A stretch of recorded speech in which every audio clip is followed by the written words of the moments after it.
Hello hello hello. सूचना जनहित में जारी है। सभी रेलवे एस्पिरेंट्स के लिए बहुत बड़ी खुशखबरी निकल कर आ गई कि आप लोग की आरपीएफ की नई वैकेंसी आ गई है।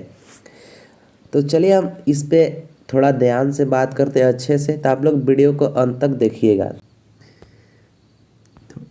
देखिए, आज का नोटिस है, न्यू दिल्ली, डेट है 2/1/2024। मिनिस्ट्रीज ऑफ रेलवे की तरफ से ये आया है। तो इतना तो क्लियर हो गया है कि जो ये नोटिस है पूरी तरह से ओरिजिनल है। यहाँ पर नंबर भी दिया हुआ है नोटिस जो आया हुआ है। अब हम बात करते हैं आगे पोस्ट उस्ट के बारे में। तो डायरेक्ट चलते हैं डिटर्मिनेशन ऑफ पोस्ट। देखिए, डिटर्मिनेशन ऑफ पोस्ट की अगर हम बात करें तो यहाँ पर total the current round of requirement is being done for filling of vacancies of 2000, यानी कि 2000 पद के लिए फॉर्म की फिलिंग की जाएगी, जिसमें कांस्टेबल की वैकेंसी है और सब इंस्पेक्टर की भी वैकेंसी है, जिसमें 250 सब इंस्पेक्टर की वैकेंसी है। अब 2000 में से 250 घटा दीजिएगा तो आपका बचेगा 1750, और इसमें टोटल है ये जो कांस्टेबल की वैकेंसी है। आगे बढ़ते हैं। वहीं देखिए, ईस्ट वेस्ट नॉर्थ वेस्ट, यानी कि जितने भी है सब जगह के हर एक जोन में ये वैकेंसी बांटी जाएगी 2000 में ही। तो वैकेंसी बहुत ही कम है, ये तो बात है, इसमें कोई डाउट नहीं है कि वैकेंसी बहुत कम है।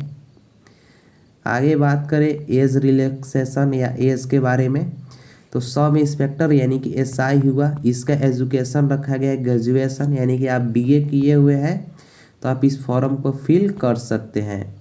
वहीं इसमें एज की बात करें तो मिनिमम 20 साल एज है और मैक्सिमम एज जो है 25 साल। कांस्टेबल के लिए 10th पास मांगा गया है, 18 साल मिनिमम एज, मैक्सिमम 25 साल एज। आगे चलिए बात करते हैं। देखिए, डेट ऑफ बर्थ के बारे में अगर आप लोगों के पास नोटिस है तो देख सकते हैं अच्छा से। 2/7/1990 से लेके 1/7/1990 1/7/1997 के बीच जिनका जन्म हुआ है वो इस फॉर्म को भरने के लिए एलिजिबल है। सीधा सीधी समझ लीजिए, इतना पढ़ने की कोई ज़रूरत नहीं है। 2/7/1990 से लेके 1/7/1997 तक कोई भी पैदा हुआ है इस बीच में तो वो इस फॉर्म को फिल कर सकता है। आगे देखते हैं, अगर आप SC ST कैटेगरी या OBC से बिलोंग करते हैं तो आपको एज रिलैक्सेशन भी दिया जा रहा है। इसमें एज रिलैक्सेशन SC ST के लिए 5 साल है, OBC के लिए 3 साल है। वहीं candidate who ordinarily win domicile in union territories, जैसे कि अगर आप केंद्र शासित प्रदेश में रहते हैं तो आपको EWS और ER के लिए 5 साल एज रिलैक्सेशन है, और OBC के लिए 8 साल और SC ST के लिए 10 साल का एज रिलैक्सेशन है। आगे देखते हैं, चलिए।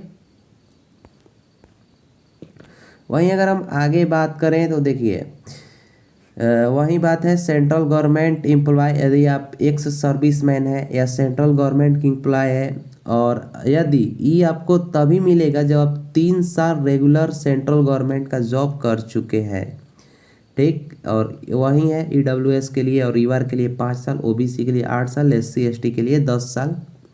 यदि आप डाइवोर्स ओमेन है, मतलब आप जुडिकली, मतलब आपको न्यायालय में न्याय मिल गया, ऐसा नहीं है कि आप अपने मन से डाइवोर्स दे दिए हैं तो आप डाइवोर्स नहीं, उसका पूरा कागज़ चाहिए डाइवोर्स का, तब आपको ER और EWS में 2 साल, OBC में 5 साल और SC ST में 7 साल का छूट मिलेगा। आगे बढ़ते हैं बॉस। तो चलिए आगे देखते हैं, ये बार बार हटेगा कैसे भाई, ये भी एक प्रॉब्लम में है ना। इसको थोड़ा सा अच्छा कर लेता हूँ, कहाँ से होगा, यहाँ आते हैं, ब्रश हुआ, ब्रश ही परमानेंट रहेगा, हाँ आ गया। चलिए आगे बढ़ते हैं। अब देखिए सिलेबस की बात करते हैं तो आपको एग्ज़ाम टाइम में 90 मिनट दोनों के लिए, चाहे कांस्टेबल हो या SI, दोनों के लिए 90 मिनट का टाइमिंग मिलेगा। नंबर ऑफ क्वेश्चन दोनों एग्ज़ाम में सेम ही रहेंगे, 120। जनरल अवेयरनेस यानी कि जीके का सवाल आपको 50 रहेगा। अर्थमेटिक में आपको 35 क्वेश्चन, इसमें सीधा सीधे अर्थमेटिक लिख दिया गया है, यानी कि एडवांस से आपको इसमें कुछ लेना देना है नहीं मैथ में। जनरल इंटेलिजेंस यानी कि रीजनिंग 35 क्वेश्चन आएंगे। तो आपको 120 नंबर है, तो 120 में आप जितना बेहतर कीजिएगा उतना अच्छा रहेगा आपके लिए। तो बस यही है, अभी डेट उट कुछ दिया नहीं है यहाँ पर। कुछ फिजिकल के लिए दिया है 1600 मीटर दौड़ चाहिए, सब इंस्पेक्टर के लिए 6.5 मिनट में, कांस्टेबल के लिए 5:45 में, वहीं ओमेन के लिए भी दिया हुआ है 4 मिनट में, और कांस्टेबल के लिए 3 मिनट 40 सेकंड में। तो नोटिस बहुत बड़ा है, जितना वैकेंसी नहीं है उससे बड़ा नोटिस बना दिया गया है। तो स्टूडेंट को पूरी तरह से वो बनाने का कोशिश किया गया है, लेकिन कोई नहीं, 2000 आया ना भाई, 2000 लोग कम से कम सफल तो होंगे ना इस बार। 2000 के घर में चिराग जलेगा ना। तो चलिए मिलेंगे नेक्स्ट वीडियो में। जय हिंद भाई।